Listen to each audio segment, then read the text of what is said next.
Perhaps the most restrictive country in the last year and a half is one that has consistently ranked among the freest, the safest, and the best economies in the world. That country is Australia. And a lot of people are now asking, how much longer before Australia can't even be called a free country? We've got currently serving soldiers who are reaching out to us, who are saying, the generals in Australia, our leadership, are forcing us, they're training us to go house to house on our training grounds in urban warfare, and we're practicing pulling people out of their houses with medical staff, force injecting them, and then we're practicing running into the bush and catching those people who are running away. What the fuck is that about? I'm sorry for swearing, but what is that about? No. 100%. We've got them training our military to attack our citizens in our own country. Are you kidding me? That they are so scared and they're like, we've got to get rid of these people. They are evil to the core.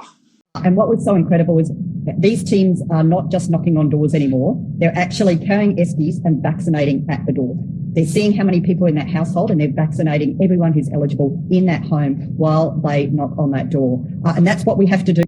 And what was so incredible is that these teams are not just knocking on doors anymore. They're actually carrying eskies and vaccinating at the door. They're seeing how many people in that household and they're vaccinating everyone who's eligible in that home while they knock on that door.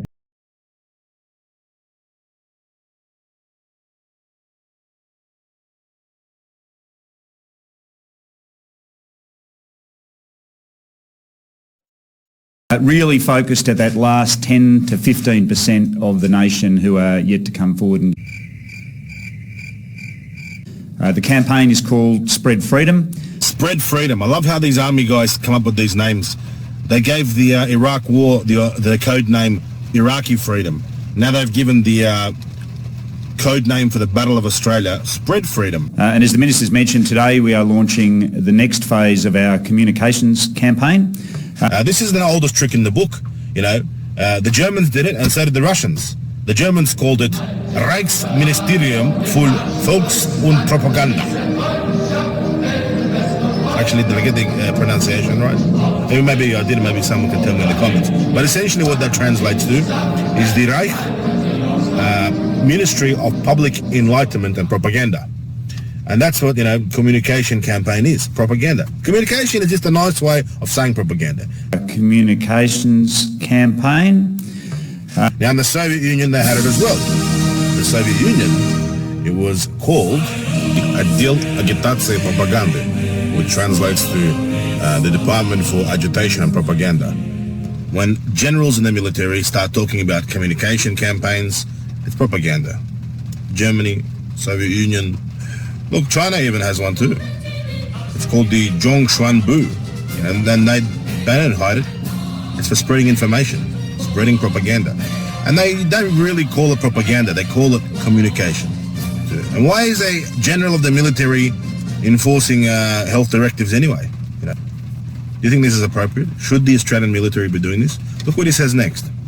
Of our First Nations peoples with first dose, and we're closing on 50% of our Indigenous people being full. Yes, the general in his uniform, all his fancy resources, threatening the Aboriginal people, saying he's closing in on them. But guess what? The Aboriginal elders are standing up and the Aboriginal people are holding their ground. Look at this. This as well. This is the senior lawman for this continent, for this land here. He holds authority over you and anybody in this corporate entity. I do not want to be harmed, and I don't think anybody else on our tribal estate should be harmed, and they come under his protection and my protection. We are also launching a new PR campaign focused specifically on our Indigenous folks. A very serious situation is developing in Australia at the moment. Now, the situation involves the military, Aboriginal people, the police, particularly the Darwin Northern Territory Police. I'm going to get this out to you in this video. Please share this video. I want the whole world to see this. I want our friends all over the world, overseas, to see this. Because in this video, we're basically going to reveal how an Aboriginal tribal elder in a wheelchair was attacked, assaulted by police during a peaceful protest for freedom. We're going to reveal the reasons why the Aboriginal elders are protesting for freedom. We're going to show you why Aboriginal elders, and this is ridiculous, it's not ridiculous, it's true, it's happening. It's 2021 Australia. Aboriginal elders are appealing to the international community, to countries such as Russia. So he's pushing some kind of products. So again, I'd also encourage you to see some of those great products, and the threat is only likely to increase. Check it out. He's like a salesman, a vacuum salesman, or throwing a steak knife set. What products is he pushing? What's happening here? Now this footage you're seeing on screen, guys, is courtesy of the Larrakia Aboriginal people, who are the rightful custodians of the land up there in Northern Territory. This is absolutely outrageous. There's a group of peaceful demonstrators protesting for freedom on their own land with their children and their families. They're wearing Aboriginal, t-shirts, and they're, peaceful. It's a peaceful assembly. They're allowed to do that on their own land. Now look at the police. Look at how the police are grabbing this guy in a wheelchair. Now, this guy's an Aboriginal elder in a wheelchair. They're ticking all the boxes of what not to do. You don't attack someone in a wheelchair. You definitely don't attack an Aboriginal elder. And this is what the police are doing. And where's the mainstream media? Why are they not talking about this? Where's Channel 7, Channel 9, ABC? Well, it's on this channel. And if you want to see more, I need you to press subscribe, consider joining the channel, share this video. Because I have no intention of stopping. This makes my blood boil. I want to expose this. I want to expose the crimes of the Victorian Police, the New South Wales Police, and now the Northern Territory Police are joining the list for Nuremberg 2.0. Look at this footage. Look what they're doing. My heart goes out to these people. And look at this, 2021, look how the Aboriginals are being treated. It's a bloody disgrace. No Australian, no person in the world should be treated like this. If somebody's in a wheelchair, they should not be attacked and pepper sprayed in front of their own children for any reason whatsoever. To the whole world, please send help, because they're annihilating our people. And the stronger we stand up, not just to protect us, but to protect the Australian people, the harder they're going to go for our people. Russia, China, anywhere on the planet, we, the sovereign tribal people of this land, are desperately in need of protection. They are coming for the land. Any nation that can intervene, any nation that can help. Fucking anyone. Just come and help, please. Doctors and nurses cannot speak. They will lose their license. I can't really talk about that. People have lost their jobs because they don't want the injection. Children are missing school and attempting suicide at a high rate. We need to show our papers to go shopping. If you want freedom, get the jab. We can't travel across state borders unless we apply for permission to. Members of Parliament are censored and defamed. 100% of those studies, it's a conspiracy theory. Pregnant women are arrested for a social media post. Search warrant. Search warrant for what? Activists who fight for democracy are imprisoned. At the moment you're under arrest for incitement. Our human rights are gone. Our human rights are gone. It's time that we take off the COVID blinkers and look at what's happened to our once great and free country. Australia can no longer fight for itself. We have been silenced, assaulted, blackmailed and psychologically damaged. We tried to fight this battle alone. The government has instilled so much fear that we have lost our vigour to fight. We are a broken nation, and although we will never give up, we need your help to continue our fight. We need help from our international friends. We are seeking your support to apply political and economic pressure on our leaders to change the destructive path that we are on. That is why we are organising a worldwide protest, with Australia excluded, in support of our plight for freedom. This is an official SOS from my beautiful country. We plead with you to hear our cries for help.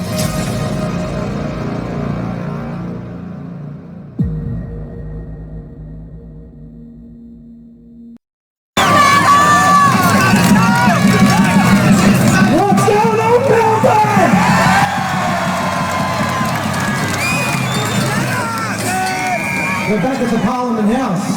Sound familiar? We're here to talk to everyone today about trust. something that must be earned. It cannot be bought.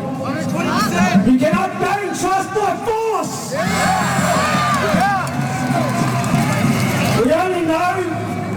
We also know that when trust is betrayed, we rarely give that trust back. And these permanent pandemic laws that the so-called representative of the Victorian people is trying to pass, those laws are dangerous. Absolutely dangerous, and that man has betrayed our trust like never before. Dan Andrews, a man who is a representative of the people. I've got a message for you, Dan. When people go to a booth and put confidence in you to vote that you will look after their best interests and you betray them, you will be remembered forever.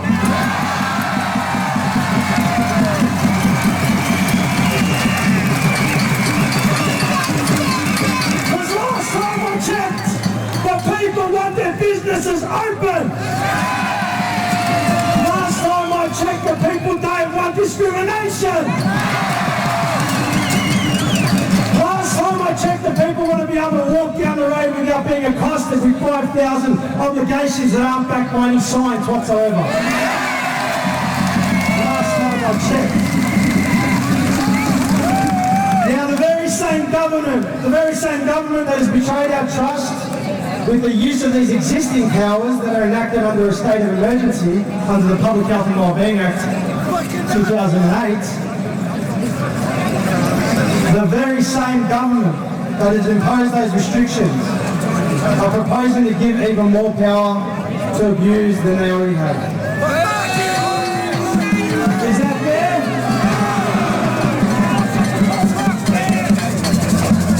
The same government that imposed the longest lockdowns compared to anywhere else in the world. Imposed curfews not backed by science. Distance restrictions. Open fire on peaceful demonstrators on more than one occasion. You can call them rubber bullets, whatever you want, under the force continuum, which the police know very well, that is still potential lethal force. So if you're going to use Section 462A, you make sure you use it properly or don't use it at all.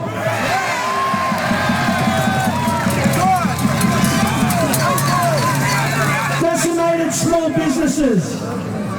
Violated people's bodies with forced experimental poison. Deprived people of the ability to earn a living unless they take part and be an experimental lab rat. We call this freedom. We call this for the people.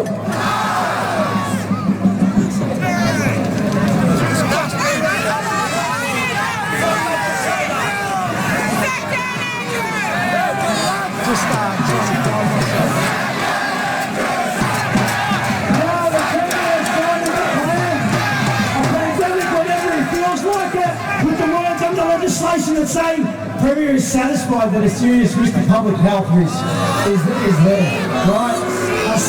The Premier is satisfied, not a doctor, not a scientist. The Premier decides when he's satisfied.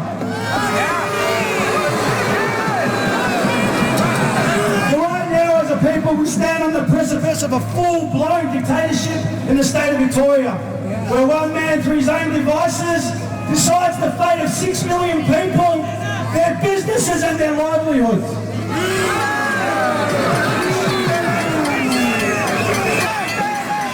Shut down Andrews! Shut down Andrews! Shut down Andrews!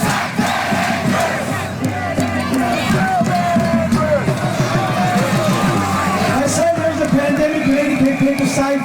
How can you say that we are in such a state of a pandemic emergency where you need to be given additional powers? But you are sacking nurses and doctors like they're going out of business. We're in a pandemic and we need each and and every single health professional on staff, regardless of their vaccination status, and we're lying to everybody.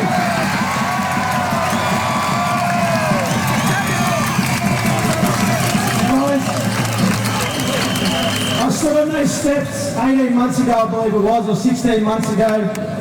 I stood in front of 9 police and PSOs saying something's going on. A week later I came and I said something's going on. I continued to say something is going on. Now I'm pretty sure that people believe that something is definitely going on.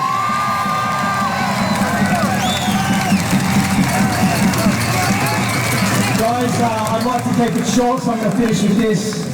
I'm sorry, but if the only advisors and experts we have say the only way we can move forward into the future of a society is to destroy small business, arbitrarily arrest people and detain them, promote glorified discrimination and segregation, provide the people of the country no other option but to take part in the worldwide experiment, then it's time to get a second opinion!